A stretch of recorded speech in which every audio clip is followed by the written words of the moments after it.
Alright, what's up everybody? My name's Sean. This is my Predator 224 build. This is my first build, so I'm kind of learning as I go along. But this is some information that I want to share with some people.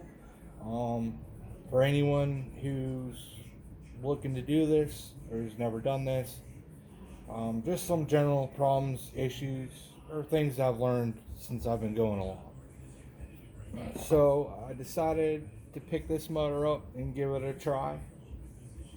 And I wanted to build a motor.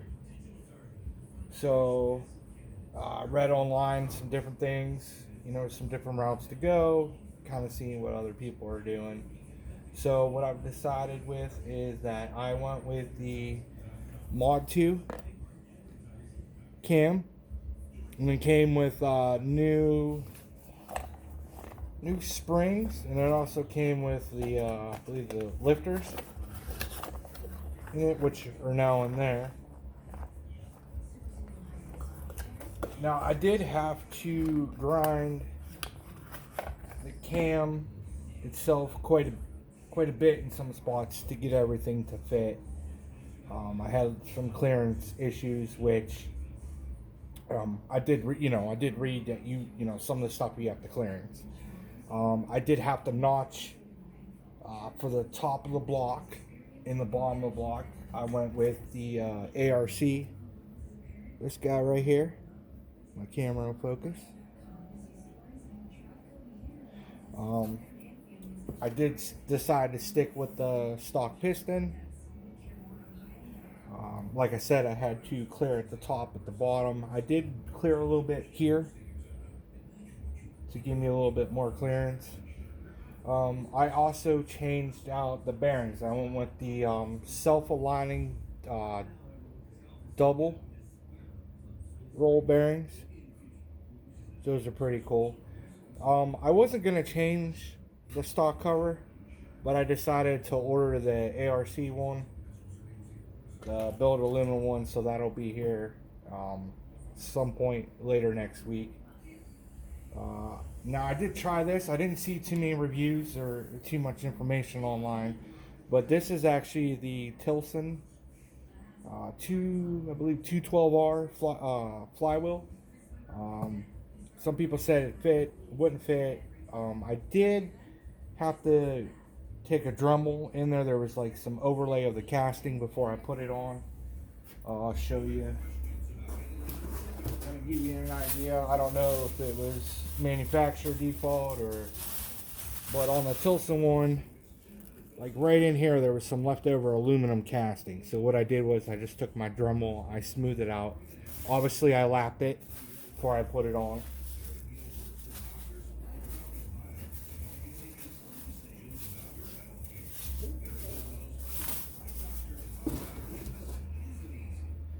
Now, like I said, this is my first build, so also my first video.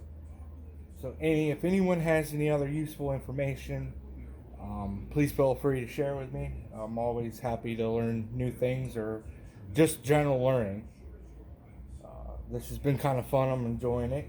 I'm going to keep on trucking with it. Now, as far as the head, I did stick with the stock head. I did port and polish it as best I could. I also did go with the Champion rockers, and I went with the stainless steel valves, and then the billet caps there. I did switch all that out, and also I do have the aluminum billet aluminum guides down in there for the push rods.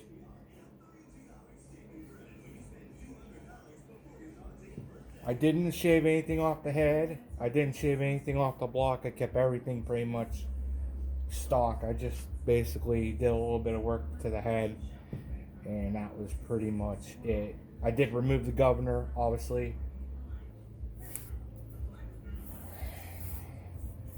Flip it around here. I did, before I decided to order the cover, I did upgrade the side bolts. I went with, 10.9 class bolts. I decided to upgrade those versus the stock ones. Now, I did read online that supposedly this head right here will accept up to 26 pound springs. Well, that didn't work because on the exhaust side, if you look down in there, there's like casting, there's two little ridges that stick up where the valve spring would sit. So those would have to be cut in order to use the 26 pound springs. So that was one thing that I read that you could go up to, which I don't know if they use different heads on the 224s, but in my case, this did not work. So I have an extra set of springs until I decide to rebuild it or go with a different build down the road. But like I said, this is a whole learning curve for me. I'm just trying to build it and enjoy myself and have a little bit of fun. Now, another issue I have, I don't know if it's due to COVID or just in general, but a lot of stuff is out of stock, like GoPowerSports.com, OMB Warehouse, ARC Racing, just a lot of them. I could not find chrome moly push rods. Now, these are the stock 224 push rods, and because of that, I kind of getting impatient because I kind of want to get this done. But I ended up trying the Tilson stainless steel push rods. They're a little bit fatter. They're about the same length, just maybe a smidgen. Just a smidgen hair longer. But if anybody wants the part number, I don't know if you can see it. But here's the part number for those. So I figured I'd give these a try. Hopefully, maybe, I don't know, over the next couple weeks, maybe so some of them guys will come in with the chrome moly push rods. I did want to get a shorter set, because I have seen where a lot of people talk about running a shorter push rod because you'll change the angle on your rocker assembly. So I haven't put everything together, checked any the push rods or anything. That's kind of what I'm going to be doing next. Now, I did decide to go with a thinner head gasket. Trying to remember what thickness. I think I got a 27. The stock one, I think, is 45 or 52. I can't really remember. But I ordered this from ARC Racing, and this is 27 thousandths head gasket. I didn't want to go too small. I don't have to worry about my valves smacking. But like I said, I'm still building, I'm still learning, so I'm going to check this stuff and research and read more and just go along as I can and do what I can. I'm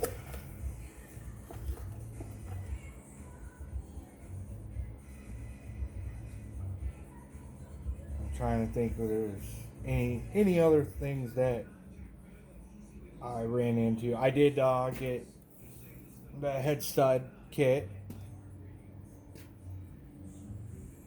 Also, I decided to go with the clear valve cover.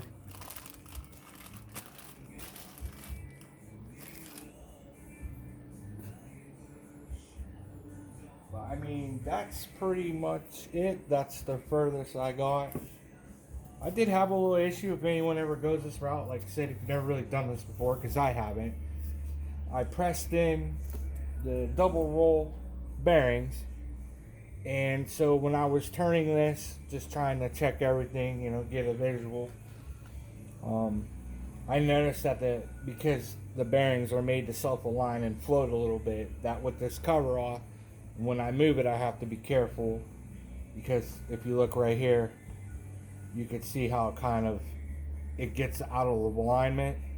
So I had to be careful with that, because I didn't notice it when I was trying to clearance everything in here. I had the rod and the crank out a million times because I was trying to clearance everything, and because it was moving, it was making it a little bit harder, and I didn't catch that until the end. So I ended up with have to put the cover back on, and then I'd be able to spin everything, check it as I go. But yeah, that's pretty much it. If anyone has any questions or you know has any advice or any information, please feel free to go ahead and drop a message and let me know what you think. So hopefully I will have this together in the next week or so. I'm waiting on a couple other things. Also, when I get this on, I need to check my space in between my coils to make sure I have the proper gap in between each coil, so I don't have to worry about coil binding. I did learn a lot from watching a gentleman from Paul Karts, paulkarts.com. I watched a lot of his videos. I learned a lot of useful information, stuff I didn't know. ARC Racing, I watched a couple of their videos. I've learned a lot from them too. So, I mean, the whole thing's been a learning curve. I've been kind of having fun. So, we'll see where it goes, and then hopefully everything will work out. Alright, guys, thank you for your time, and enjoy the rest of your Sunday.